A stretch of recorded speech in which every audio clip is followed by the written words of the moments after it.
రాష్ట్రంలో ఒకే పంట సాగుతో దిగుబడి తగ్గి రైతులు నష్టపోతున్నారని తెలిపారు seed corporation chairman Anvesh Reddy. Monocropping cultivation కు స్వస్తి చెప్పి మల్టీ క్రాపింగ్ పై దృష్టి పెట్టాలని సూచించారు. దిగుబడి కోసం అధికంగా రసాయనాలు ఉపయోగించడం, అధిక నీటి వినియోగంతో భూసారం దెబ్బతింటుందన్నారు. రైతులు ఇతర పంటలను వేయాలని సూచిస్తున్నారు వ్యవసాయ శాస్త్రవేత్తలు.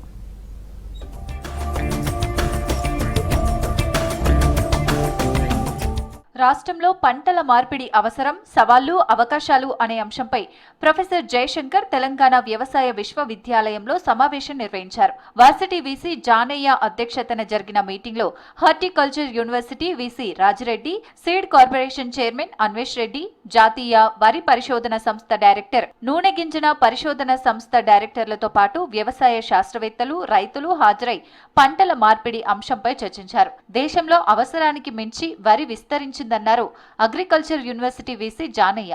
వరి ప్రధానమైన పంట, కానీ అవసరానికి మించింది ఏం చేసుకుంటాం, దానివల్ల నష్టాలు వచ్చినాయి కదా. సో కాబట్టి now my request to doctor Sundaram గారు is really how to divert, how to reduce area under rice and divert it to the high value nutrition, the first thing. The second, and also we have to replace the existing varieties with high nutritive value multiple resistant varieties, which gives less yield, doesn't matter, but gives high value product which gives higher price in the market. I think that is what is more important. Less water, less resources, high quality, and particularly high nutritive varieties. But now the changing needs, accordingly we have to prioritize our own research. So what is our strategy really to reduce rice area so that you can release some area from rice in order to accommodate high value other crops like pulses, oil seeds, vegetables. రాష్ట్రంలో ఏళ్ల తరబడి ఒకే రకమైన వరి, పత్తి సాగు చేస్తూ రసాయనాలు మోతాదుకు మించి ఉపయోగించడంలో భూసారం దెబ్బతింటోందన్నారు seed corporation chairman Anvesh Reddy. ఇప్పటికే రాష్ట్రంలో అధికంగా వరి సాగు చేస్తున్నారన్నారు. వరికి అత్యధిక నీళ్లతో పాటు మోతాదుకు మించిన రసాయనాలు ఉపయోగిస్తున్నారని తెలిపారు. రైతులు ఇతర పంటలను వేయాలని సూచించారు అన్వేష్ రెడ్డి. ఒకప్పుడు వరి సాగు ఎంత చేసినాం, పత్తి సాగు ఎంత ఉండే, మిగిలిన పంటలు ఏమేమి పండించినాం అవి వదులుకొని మళ్ళీ కేవలం ఒక 2 పంటలకే ఎందుకు వచ్చినాం అనేటటువంటి విషయాన్ని ఆలోచించుకోవాల్సిన అవసరం అయితే ఉన్నదని నేను భావిస్తూ ఉన్నాను. ఒకప్పుడు వెల్లుల్లి పంట ఎకరాలకు వేసి గ్రామాలలో తీసుకొచ్చి మార్కెట్లో తీసుకుపోయి అమ్ముకునేటువంటి పరిస్థితి నుంచి ఇవాళ వెల్లుల్లిని టర్కీ దేశం నుంచి దిగుమతి చేసుకునే పరిస్థితికి ఇవాళ మనం ఇక్కడికి వచ్చినాం. ఎందుకు వదులుకోవాల్సి వచ్చింది? ఇవాళ పసుపు 2 లక్షల ఎకరాలలో సాగేటటువంటి పసుపు 40,000 ఎకరాలకే పరిమితమైంది రాష్ట్రం మొత్తం మీద. అది ఎందుకు తగ్గుతున్నది, ఎందుకు తగ్గించుకోవాల్సి వస్తూ ఉన్నది? రైతులు నూనె గింజల సాగు, పప్పు ధాన్యాలు, కూరగాయలు, పండ్లు, చిరుధాన్యాలు సాగు చేయాలని సూచించారు హార్టికల్చర్ యూనివర్సిటీ వీసీ రాజిరెడ్డి. ప్రభుత్వం ఇతర పంటలకు కూడా ప్రోత్సాహకం ఇవ్వాలని సూచించారు. రైతులకు మార్కెటింగ్ వసతులు, స్టోరేజీ ఫెసిలిటీస్, ట్రాన్స్పోర్ట్ తో పాటు ఇతర సదుపాయాలు కల్పించాలని కోరారు రాజిరెడ్డి.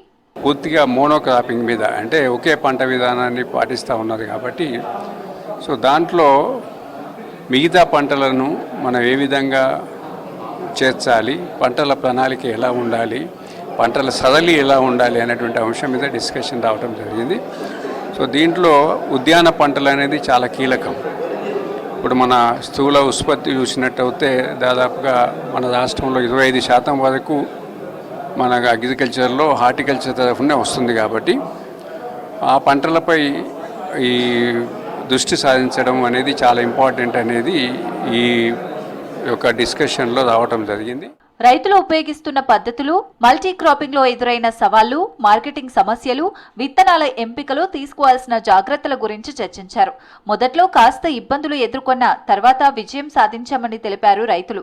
ప్రభుత్వం ఇతర పంటలకు కూడా ప్రోత్సాహకం ఇస్తే మల్టీ క్రాపింగ్ వైపు వస్తామని తెలిపారు రైతులు. పండిస్తున్నాము మేమే సొంతంగా ఆవాలు, ధనియాలు, గోధుమలు, మెంతులు, వామ, సోపు, రాగులు, జొన్నలు ఇలాంటి పంటలను కూడా అన్ని సొంతంగా మార్కెటింగ్ చేసుకోవడం, ప్రతి రైతు కూడా ఇట్లా పండించుకొని మంచి ఆహారాన్ని 10 మందికి ఇస్తే బాగుంటుంది. వాళ్ళ ఆరోగ్యంని కాపాడుకున్న జీవామృతం, ఘనజీవామృతం, కషాయాలు ఇలా అన్నీ చూయించుకుంటూ వాళ్ళకేసి ఇప్పుడు చాలామంది సాఫ్ట్వేర్లు కూడా ఈ వ్యవసాయం వైపు వచ్చి వాళ్ళు సొంతంగా తినడానికి కూడా అన్ని రకాల పంటలు పండించుకొని మా స్ఫూర్తితోని వాళ్ళు చాలామంది ఆరోగ్యంగా ఉన్నారు. ఈరోజు రైతు అన్న వాళ్ళు పంట మార్పిడి చేయడం లేదు. సో దానికి ఏంది ప్రశ్న ఏంది, రైతు ఎందుకు చేయడం లేదు అని అంటే ఇప్పుడు మనం వరిని తీసుకున్నట్టయితే మెయిన్ కారణాలు ముఖ్యంగా చూసుకున్నట్టయితే లేబర్, కూలీ అన్నది. ఈరోజు 100 రోజుల పథకాలే కావచ్చు, వేరే పథకాలు ఉన్నాయి. అవి వచ్చేసి దానివల్ల మనకు రైతు చైన్లో పనిచేద్దామంటే దొరుకుతలేడు.